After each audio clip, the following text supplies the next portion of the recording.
Great. So when most people come to explore California, they come for the most famous parks and attractions like Yosemite, Tahoe, etc. But not that many people know about Lassen National Park. When in reality, it's just as beautiful as any of these other locations, but it's less developed and never has any crowds there. So if any of you guys have plans in the future to come explore California, in my opinion, Lassen is a must-see. So my family owns a cabin right on the edge of Lassen National Park that I've been visiting annually for my entire life. Our cabin visits are usually packed full of traditions and adventures and as much as we can fit in.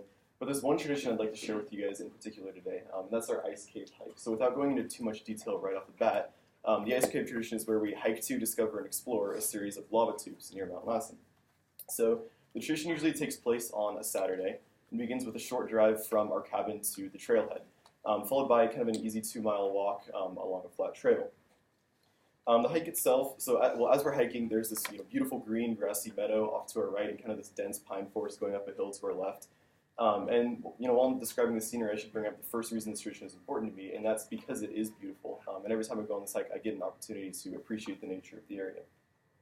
So after walking for about an hour, we reach our destination, which on first glance looks like nothing more than a pile of lava rocks. But this marks the second part of the adventure, which is actually discovering the caves.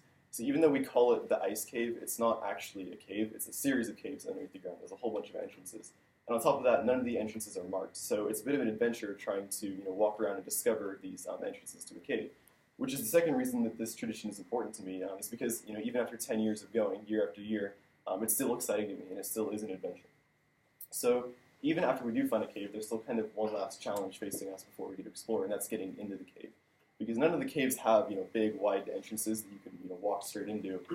For example, for the biggest cave that we found, in order to enter it, you have to crawl on your stomach for about 10 feet surrounded by rock before you can actually stand up. So this is actually the most important reason why this tradition is exciting to me, is because it is scary, but kind of sharing this fear with my family helps me grow closer to them and makes for some good stories. So the ice cave is kind of like most of the traditions in my family. In that even though it doesn't have any long history or any cultural relevance, it's still really important to us, and it helps us grow closer as a family. Thanks for listening.